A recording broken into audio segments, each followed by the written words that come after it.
Welcome our very special guest, the lovely Bella Thorne.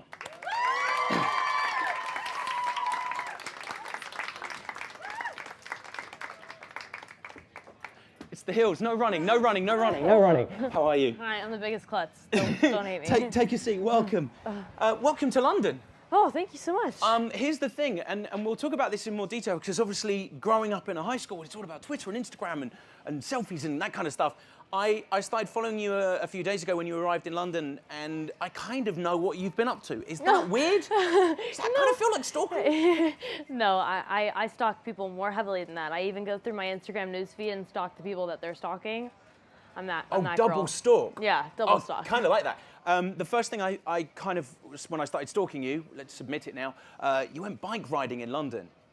Yes, what were you thinking? I did. Oh. No one rides a bike in London. No, Safety it was first. Cool. No, it was so much fun. My mother and I just sat under a blanket and we rode around and got to see the city, and it was beautiful. Okay, all right. Well, I'm glad you survived. That's what I'm saying. I did. Let's talk about the Duff. Now, first of all, the kind of lead in the movie is a girl called Bianca, who we discover is a Duff.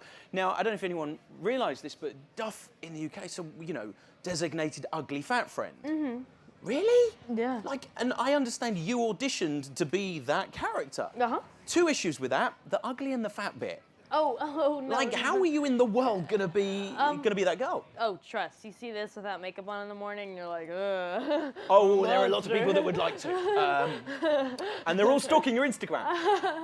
So I mean, that was the part that you went up for originally. Mm-hmm. Yeah, I read the script and I completely identified with that character, Bianca, because I was bullied growing up all through school. So I wanted to portray that. I wanted to help with that. And our director Ari was like, "You're more of a Madison. Would you consider doing this role?" And I really loved the script. Although I didn't want to play another mean girl, I made sure that this character was very different from any mean girl I've played before. I was going to say, because we saw you kind of play that mean character-esque in Alexander and the Terrible, No Good, Very Bad Day, which is really hard to say. Yeah, but they're so different. Yeah, completely. But that was one of those things where, you know, that character was very harsh for a very different reason. In this movie, Madison's very different. She's a much more in-depth character. There's a lot more going on. Was that the appeal for playing her? Yeah, I mean, when I read for Madison, I had our director Ari came and visited me on the set of Amityville Horror, and he read me, and I literally have like blood all over me. I'm in my leather jacket, my comic book T-shirt, my ripped jeans, and my boots, which I wear every day, and then I have like this deep, dark black eye makeup on with like black lipstick, and I just kind of read it the whole entire time like I did in the film, just very, you know, flat and not like, OMG, I'm gonna be, you know, like nice to you and then mean behind your back. I wanted to make sure that they were so different. So then after I was done, he was literally like, oh wow, like, I mean, besides the blood, I literally could see you in the movie just like this. And then so we made sure that my wardrobe, like, I don't know if you guys noticed, but I'm not like stylized at all or made up too much. I'm wearing like black jeans and a white tank top the whole movie. In terms of going for the role as well, when you say you read the script and went in for that character, went for the lead, what was it about that story that made you sort of go, this is something I want to be a part of the Duff? Because obviously now, coming from the background, and we'll talk about where you've come from before very soon, but there are so many options that you have. What was it about this that made you go, this is the one I want to do next? Honestly, I read the script, and when you read a script and you literally laugh out loud so many times, it's so hard, because usually in comedy it comes from like the physical comedy, the physical aspect, like being there in the scene, doing it, and in this, I read it and I was laughing without imagining anybody in those characters, and that was really something that you don't find every day. And the labels, like the whole meaning behind the film, was very interesting to me. I've been put in a label. I'm sure each and every one of you have been put in a box and told that you could only do this and you were only ever going to be that. And so I wanted to show people that life is about climbing out of that box and showing people that you're going to tear that down and be who you want to. Let's go back to a little bit earlier then, because obviously you've got a brother, 2 sisters, or it's an acting family. Were your parents actors? How did that come about? My mom is not an actor, nor was my father. We were raised in modeling, and my brother, I always wanted to be an actress, but I could never be an actress because everybody told me that I'm dyslexic and I couldn't read, so I would never be able to do it. And then my brother and I went up to LA for a modeling job, and he ended up booking what we thought was a commercial, but ended up being a pilot. And I remember seeing him in front of this big live audience having just really just the greatest time ever. And he kind of turned around to me one day and was like, you know, why not prove them wrong? So I'm the only one that really still acts in my family. My brother does MMA, Krav Maga, Brazilian Jiu-Jitsu. He's going into the fights, which is like amazing. Wish him luck. My sister Danny is very much into styling and wardrobe. And my sister Kylie does a number of things. Bit of everything. Yeah, she does a little bit of everything. But you had your, so I was kind of looking into the background because I knew you from films, of course, and you sort of had your first job at 6 weeks old. Mm-hmm. Like, at which point do you go to your parents, Mum, I'm not ready? You know, my mom didn't really. My mom, I guess, played music to her belly when I was when I was in the womb. She you wanted will me work to, like, in 6 yeah, weeks. No, she wanted me to be a singer. She didn't want me to be like a model or an actress. She just imagined me being a singer, and then like. I somehow became a singer, not a very good one, but I did it. Okay, Mama, I did it. My brother was modeling, and they literally, they saw my mother pregnant, and they were like, when's this one popping out? When's this one out of the oven? When can we book this yeah. one? And she was like, you don't even know if it's a boy or girl yet. And they're like, it's baby clothes, so you can't tell. Doesn't matter. So 6 weeks in, you've got your first job. When did you feel that acting was for you? When did you get that bug? At what age was that? 'Cause obviously... Yeah, well, like I said, I wanted to try acting growing up, but the moment I realized that I really loved acting was when you're put through really, really rough times, like working every day, you know, 16 to 12 hours a day, nonstop, 7 days a week. That's when you realize if you're still happy and you're working that hard, that's when you know that you love it. So, on Shake It Up, I think I knew I loved it beforehand, but on Shake It Up is when I realized that like I couldn't imagine myself doing anything else. And was that the turnaround point for you as well, did you feel? Was that the, you know, this is going to be, you know, you knew you had something special when you got that? Gosh, you know, I still don't know if I have something special, but I'm still trying. I think the answer is kind of here, really. But and then obviously the choice of work as well. I mean, I was reading, because you were in Stuck on You as well with the Farrelly brothers. Yeah. Like, how did that come about? How do you end up on a film set with the Farrellys and Matt Damon? I mean, I was an extra. But that's still kind of cool, I remember right? losing my tooth while shooting, actually. And I actually couldn't tell you the story behind Stuck on You because I was so young. I don't really know how. I could, and I still shouldn't. But my first real job was on Entourage. Yeah. As two lines. I was just the girl, and I love working on that set. But was that the bug? Was that what got you the kind of taste of this is what I want to do?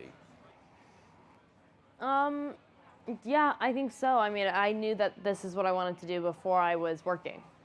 Was your mum like, no, keep singing? No. Look, my mom knows I'm tone deaf. Okay, she's like, just leave it alone. You've sold a lot of records. That's kind of hard to say. You know, I say that as a joke because when I auditioned for Shake It Up, I wasn't a dancer. I had 2 left feet, and I wasn't a singer. And I literally went in, and I remember I was on Big Love, which was a show on HBO, very serious show, very dramatic. And I went in, and I was like, I don't even know why I'm here. Like, I don't dance, and I don't sing. And our creator, Chris Thompson, was like, no, you walked in, and you were Cece, and there was not going to be anybody else. And then I kind of got into singing because of Disney.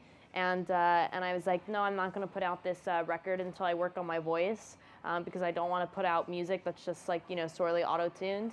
And so I did, and I worked on my voice. So like, you know, my voice is good now, but it's not something that I so like love. My friends, for instance, that like didn't know that I had an album, like they think that I'm not a singer because anytime they ask, I'm like, oh no, I'm not a singer. That's how I treat singing. Let's go back to high school, because obviously this movie's set in high school, and let's be honest, high school in America looks like the hellish place on earth. This is what everybody keeps telling me. Oh Do you my guys not goodness. have high school like this over here? High school in the UK is safer, right? Yeah, thank you. Oh my goodness! It's really You're like watching that. this movie going like, I always thought, right, growing up, how cool would it be to be in American high school? No, not anymore. Not anymore. But don't you guys have skins and stuff? Isn't that like drama filled? Yeah, still less painful from being tweeted Really? about constantly, 24 hours, and every, like, I mean, we can't, I don't want to give too much of the film away, but obviously something happens, there's a kind of awkward video and it gets tweeted around, and there's stuff where you see the characters and they're going, oh my God, that's so embarrassing. Let's retweet it. And that kind of thing. And over here, I don't know if it's that brutal. Is it that genuinely brutal in America? Yeah, it's pretty brutal. I mean, people just want to do that kind of stuff just to get a reaction, just to laugh, just to share with their friends, just to gossip. And was that, you know, you were saying that you struggled at high school for you. Was that something that you experienced? Yeah, I'm still bullied all the time. Cyberbullying is such a big thing. It's so scary because everybody can hide behind a computer screen and tell you, well, you're fat, you're ugly, your nose is too big, your eyes are too fall apart, you're not a woman because you don't have boobs. Like, they can say all that behind a computer screen, but I want you to come to my face and try and get more than 2 words out. I don't want them to ever come to my face, by the way, and ever. No, I'll hide. Thanks. I have had people come up to me and they're like, "You look prettier on TV," or "You look prettier in person than you do on TV," and I'm always like, "Thank you. I don't really know how to." How do you cope with that in terms of, you know, like you say, people at high schools in America that don't have the level of fame? I mean, you have like 5-point-something million followers on Twitter. I'm more on Facebook. Oh, sorry, high-five me from Facebook. Keep it real. It's like about 4 million on Instagram as well. So obviously, do you accept that obviously growing up in, not only you have to go through the high school thing, but you have to go through the high school thing with a level of incredible fame? Does that make it twice as hard, or does that make it slightly easier? No, it's still pretty hard. Although I think it's, you know, it's hard because you're getting judged so much in school, but now imagine 9 million people judging you the same way or more harshly because they're seeing you every day, they see you made up, and they just think that, you know, you're one type of person until they meet you, and that can change everything. No, I'd say that I really haven't had a high school experience. I stopped regular school at 3rd grade because I'm dyslexic, and I went into homeschooling, so I couldn't really tell you. And how did dyslexia affect you as an actress? Did it affect you in any way? I mean, like you said earlier, you just want to kind of fight through it and go, hey, look. Yeah. Because you're doing incredibly well. I mean, let's be honest. So that's a great lesson to people that are in high school growing up and do have issues with learning or whatever, that it can be done. So how did it affect you personally? Hey, how deep have we become? It's like Oprah. Oh my gosh, no. I could not read. Like I couldn't do it. Like She's really strong. Yeah, it was really strong. My first language is Spanish, and I had to drop Spanish to learn English to then learn how to read, which is so difficult. And you know, I have a book series now with Random House that I wrote that's fiction. That's a 3-book series, and I definitely wouldn't be here in my reading because now I read mid-college grade level. So people tell me all the time, like, oh, Bella Thorne or these stupid things. Hey, don't smirk at that. I know you guys all watched that dumb Vine. And I really want to, like, I honestly want to show them that I'm not like that anymore, and with my dyslexia, like, it's not bad like that anymore. But that's only because I've really worked through it. I've read, you know, cold read in front of like big crowds of people and producers and directors, and I'm reading like 3 scripts every day. So of course that's going to, you know, make me better. Yeah. Let's get back to the movie then, because I feel we were going in a deep direction. Deep dark past. It was a very deep dark direction. Let's talk about the book in terms of the Duff versus the film, because the book is very different. Were you aware of the book? Were you aware of its success before you took on? I mean, you said, you know, you got the script for the film, but were you aware of the book as well? I hadn't read the book before. I did not know until I read the script, and then I realized that it was a book. Yeah. So you knew the fact that you didn't have that role. Madison wasn't in the book. Yeah, I didn't know that. That's so interesting. I know, but come on, doesn't don't we all need a mean girl in our lives? Come on now, like that's high school. In America. But I mean, that must be a great testament to you to go in for an audition for one role and then say, look, hey, you're not ugly or fat, but hey, we want you in this movie. We will write something for you in this. We will get you in this movie. That's incredible. Well, I mean, I was lucky enough to have, a great studio, CBS Films, who believed in me, and our director, Ari Sandel. I went in and I messed up this line that's in the track scene where she's running and trying to ask him to help her be unduffable. And I literally messed it up like 3 times in a row. And each time I was like, let me go back and do this. Let me go back and do this. And he was like, yeah, okay, like really did not care. And you know, most directors would be like, okay, get her out of here. We're done. David Fincher would make you do it 50 times anyway, so it's fine. Great. You've got that to look forward to. Well, let's get on to that then. Who helped you mess up the most takes? Who was the hardest to be around? Because this is a very funny film. Mae Whitman is she's literally so funny. Like, I mean, on set, they're funny. Robbie's hilarious too, but you don't experience it the same way because everybody's working a crazy amount of hours. You're really trying to get your job done. Like, you're not like messing around between takes. You're not messing around in takes. And so doing the press tour with them, like if they were sitting right here, you would not be getting this answer. You would literally just be hearing laughter because they're two of the funniest people I've ever met. Do they try purposely to put you off? Oh, no, they just do it naturally, and like they know they're doing it, and like they do it to each other, so it's no big deal. And they actually, believe it or not, we did like all these interviews together, and with the whole cast, and they're like, okay, point out like who's who, and they said I was the funny one. So I'm constantly making them laugh, but like they're always on it, and it's when and they have such great chemistry that when you put those two in a room together, they bounce off each other. Let's talk about the other cast in there, because this incredible cast, give us a little idea of, I mean, Ken Jeong is in this movie, he's genius as well. Give us a little idea of who's in the movie. And Ken Jeong, Allison Janney, Bianca Santos, Skylar Samuels, Robbie Amell, Mae Whitman. We have some Viners in there too.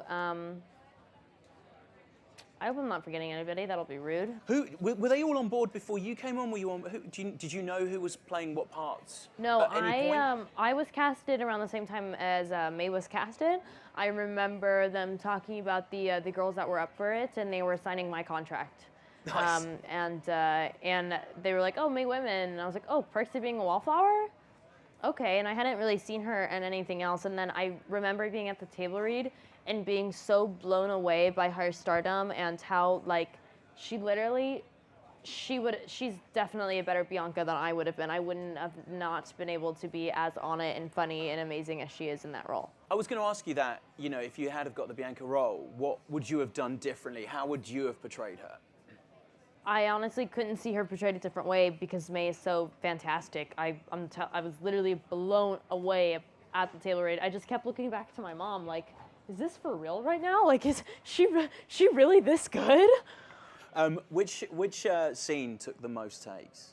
Was there a particular scene that you just went, oh my goodness, we've got to do this again. We've got to do this again. You know, any scene that's like a prom scene or a dance scene, that'll take a long time just because you have so many characters, you have so much coverage to do. Those take a long time. The best was we were working a really long day doing the prom scene, and they brought me pizza. They brought me pepperoni pizza with jalapenos and pineapple, and it's like a small pizza, and I literally had Mae and Robbie sit down with me, and we just ate it, and we all just told like diarrhea stories and just like the most ridiculous things. You lost me at pineapple. No, pineapple doesn't go on pizza. It's rule number one. Yes, it does. Doesn't. What's it's the wrong Hawaiian with you? pizza. How could you not like that? Oh, swap it for jalapenos. Let's take a look at a clip, shall we? This is where you this is Madison and Bianca at the locker. Let's take a look at your interaction between them. And you're so cruel. Oh, take a look at this. There was something really funny about the scene that they cut out where after I say people like you will never matter here and people like me do whatever, and then I go in and I like kiss her on the cheek and she like Mae was so scared because I'm so much bigger than her. I'm so in her face and it was so good. It was so hilarious. Mae and I we asked to keep it in and they obviously did not listen to us. They did not keep it in. Are you allowed to ad-lib? Are you allowed to just go with it? Or are they like, hey, look, we've got to crack on. We've got to get this right? Or yeah, I mean, it's a little bit of both. I felt very awkward because, like, when you're working with people that are such funny and you know, obviously you're not the lead of the film, you ad-lib, and if nobody laughs or, like, it falls flat, then it's like, you really just ruined that whole take for me. Thanks a lot. Now we have to go back and do this. So I was a little scared to ad-lib, but every time I did, every single ad-lib I did in the film, they kept it in. Ari kept it in. Amazing. You've got to be proud of that, right? I am. What's your process? What's your getting in the focus thing? So you come out of a trailer or you come out of the room and they're like, hey, we're on set in 2 minutes. And you're like, I've got to be, I've got to be that character. I've got to be Madison now. How do you do that? What's your thing? Tweet all the people that just had a go at you. Just meeting my mean tweets. I'm just like, I'm tweets, so ready for this right now. You know, for a lot of different characters, I'd say it's a longer process. But for this one, it wasn't that ridiculous. Like, I mean, honestly, the main person that I channeled was Rachel McGowan from Jawbreaker. I thought, like, you know, there's so many mean girls, and this is so different. That was the only character that I could really think is much more like Madison. I would walk onto set, and I really didn't have to do that. I mean, I'm just like straightforward, blunt, and mean and sarcastic, and I'm already a little sarcastic in my normal life. The hardest part was having to keep a straight face when May was making me laugh the whole time, and having to be mean to somebody who's so adorable. I love the fact you love Jawbreaker as well. Oh, I Jawbreaker love was such a great film. Jawbreaker, Heathers. Oh my goodness. Classics. You know you're not allowed to watch Heathers, right? You know you're not old enough to watch Heathers. What? What? Who says that? Just saying. Who said that? Big certificate on the side that says you're not old enough. We'll talk to your parents later. So obviously growing up in that high school environment, as we just saw, does it genuinely mirror that? Or is this very much an exaggerated? You know, No. I know we joked about high school, you know, going, it's quite brutal, but does it mirror A it? lot of people said, like, oh, the designated ugly fat friend, that's so mean, and like all this stuff. But newsflash, hello, it might not be for you guys, but in the States, high school is mean. If we dumbed down high school to fit for the big screen, it wouldn't be realistic, and all the teenagers would be calling it out. We actually did dumb down high school in a sense, because there are a lot of kids who are, you know, so bullied, so horribly, that they're, you know, cutting themselves or doing terrible things like committing suicide, and that's how lonely and that's how deeply bullied they are. So it's worse than what we're putting up there. We're gonna open it up to the audience in just a minute. Can we just do some very fast questions? for Yeah, you of guys? course. All right, I'd okay. love to. Let's do some film first. First film you saw in a cinema. Can you remember? The first film that left an impression on me in a cinema was The Grudge, and that's because me Didn't and tell my your whole- ex-boyfriend, did you? Oh no, Okay. me and my whole entire family had to sleep in one room that night because we were so terrified. I was exactly the same. Really? After watching You like The Grudge? Grudge? I love Yeah. The Grudge. Do you know what? I was supposed to be staying in a hotel on my own the night I saw The Grudge, and I rang You a friend ditched? and said, "Can I come around?" Oh my Genuinely gosh. true. Can't believe I said that, and there's cameras here. First film you cried at? The Grudge. I'm very emotional. I cry a lot. There's been many films. One film I really, really bawled my eyes out, Marley and Me. Oh yeah. Now, when you bring it to the animals, it gets serious. I I really thought- can't do it. I thought you were going to say, like, you paid, like, $20, it upset you, it wasn't that good, the ending was weird, Oh. I wanted my money back, I just What? cried. $20, I cried. I love Marley and Me. Oh, all right. Don't want to break up a happy home. First film that you saw that you weren't old enough to see? I think it's probably Heathers, we think we've established that. And bearing in mind your mum is What here. is the rating on Heathers? 18. No, it is not. Is in this country. Oh, well, We're really? way stricter than you, right? I didn't know that. Mommy, what was the first film that I've seen that's bad? Mummy, you let her see a film she should not have seen, and we're talking. I have older, yeah, that's very true. I I- have sisters in their 20s and everything that, we're very tight, close-knit family, okay? First film, and this is the awkward one, first film that you snogged at, first film you kissed at in the cinema, and again, your mum's here, this is really awkward. The Social Network. The Social Network. I'll tell Fincher, he'll be so proud. Okay, it was a bad kiss. Can I just tell you the story real quick? So what happened was, I've been waiting for this like, you know, first kiss to happen, and he like is sitting right next to me. He turns in to go for it, but he's so close to me, I'm so shocked that I like immediately turn away. So he thinks that I just completely dodged him, and he's like so butthurt sitting in the other seat, like, wow, we've been dating for a while, and she just completely ditched me on this. So then I like cuddled my head up to him and was like, went by his cheek like, oh, I'm so sorry. And then we finally kissed. Should we open it up to the audience? Should we get some questions? Let's see Yes. who has a question. Anyone have a question? It's kind of most of you. She does. That lady there? Oh, hang on, we're just going to get you a microphone. What was my favorite character I've played? What's your name, by the way? Because we've got a mic to you now. Charlotte. Charlotte. Hi, Charlotte. Belle and Amityville Horror, which hasn't come out yet. It's a film you haven't seen yet. Let's get another question. Should we get one this side? We have a microphone this side. Does anyone have a question? This lady right here with a very cool t-shirt. Let's pass it along. Hi, Bella. Hi. My name's Rachel. I was just wondering, what was it like working with Adam Sandler and Drew Barrymore? Awesome. Two of the nicest people you could ever work with. Adam was playing basketball in his off times, which was awesome. He played with me, and I actually got very good. And then I came to LA, and I stopped being good. That's what I did. I stopped being good at it.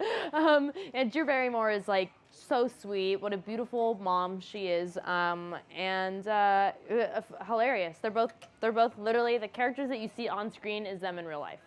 Did you feel you learned stuff working alongside people like that as well? For example, like Adam always says that he would just ad-lib the heck out of the script and then do the script.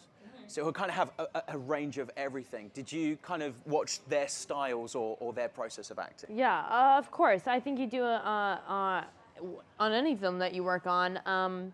Yeah, I think I learned a lot from them. I'm still not as ballsy as Adam in the fact that he's so good at ad-libbing and he goes out there and does it, isn't embarrassed whatsoever. I still have not gained that full confidence yet, but I try.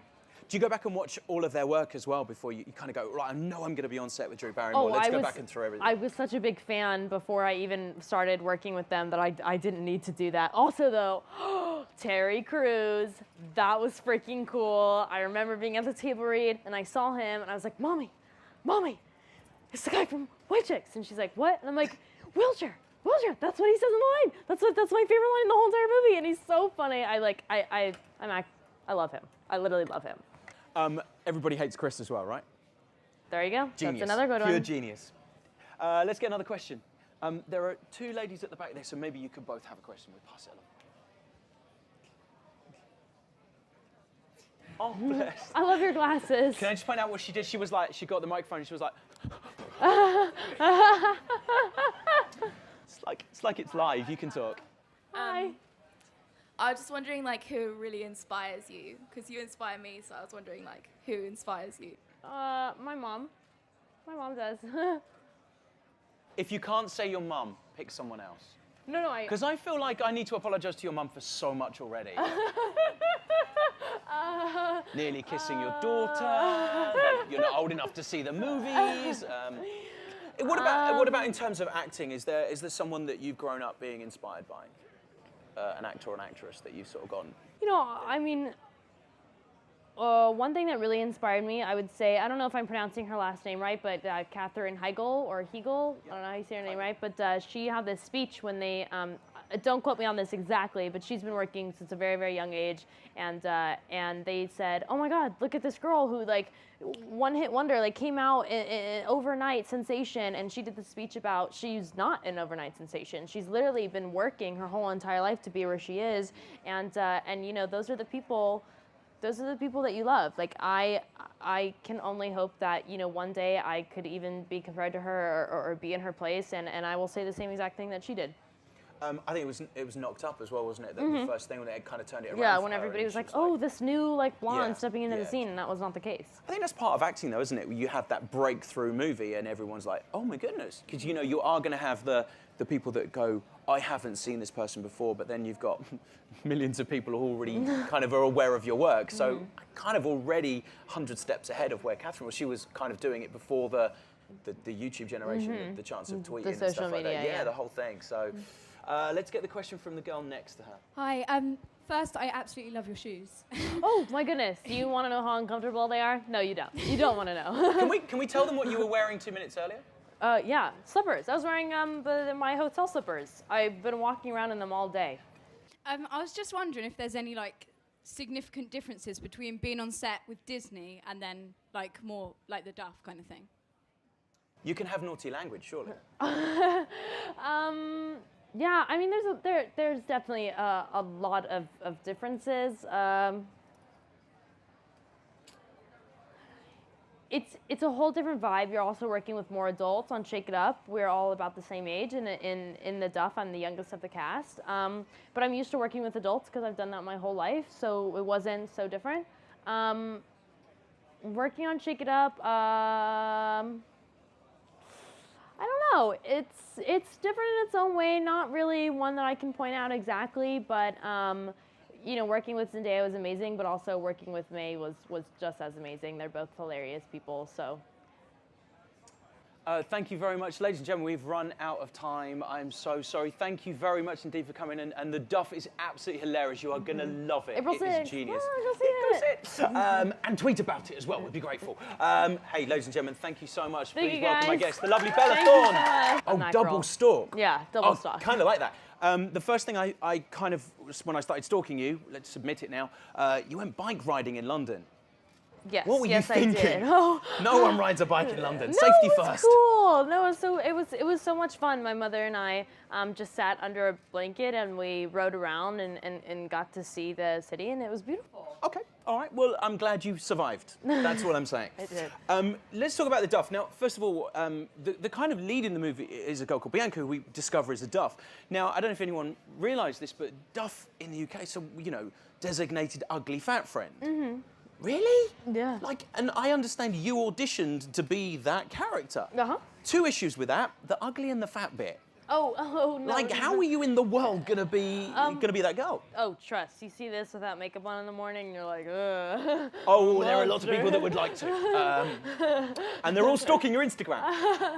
So, I mean, that was the part that you went up for originally. Mm-hmm. Yeah, I read the script and I completely identified with that character, Bianca, because I was bullied growing up all through school. So I wanted to portray that. I wanted to help with that. And our director Ari was like, "You're more of a Madison. Would you consider doing this role?" And I really, really loved the script. Although I didn't want to play another mean girl, I made sure that this character was very different from any mean girl. I have like this deep, dark black eye makeup on with like black lipstick, and I just kind of read it the whole entire time like I did in the film, just very, you know, flat and not like, OMG, I'm gonna be, you know, like nice to you and then mean behind your back. I wanted to make sure that they were so different.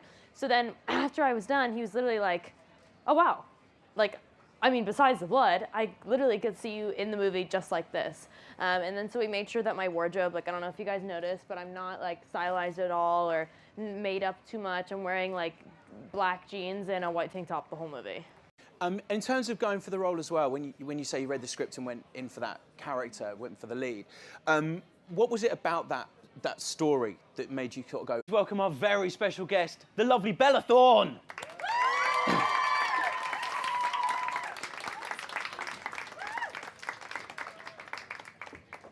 It's the heels, no running, no running, no running, no running. How are you? Hi, I'm the biggest klutz. Don't hate me. Take a seat, welcome.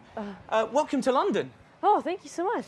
Here's the thing, and we'll talk about this in more detail, because obviously growing up in a high school, it's all about Twitter and Instagram and selfies and that kind of stuff. I started following you a few days ago when you arrived in London, and I kind of know what you've been up to. Is that weird? Does that kind of feel like stalking? No, I stalk people more heavily than that. I even go through my Instagram newsfeed and stalk the people that they're stalking. I'm that I've played before. I was going to say, because we saw you kind of play that mean character-esque in Alexander and the Terrible, No Good, Very Bad Day, which is really hard to say. Yeah, but they're so different. Yeah, completely. But that was one of those things where, you know, that character was very harsh for a very different reason. In this movie, Madison's very different. She's a much more in-depth character. There's a lot more going on. Was that the appeal for playing her? Yeah, I mean, when I read for Madison, I had our director Ari came and visited me on the set of Amityville Horror, and he read me, and I literally have like blood all over me. I'm in my leather jacket, my comic book T-shirt, my ripped jeans, and my boots, which I wear every day, and then I have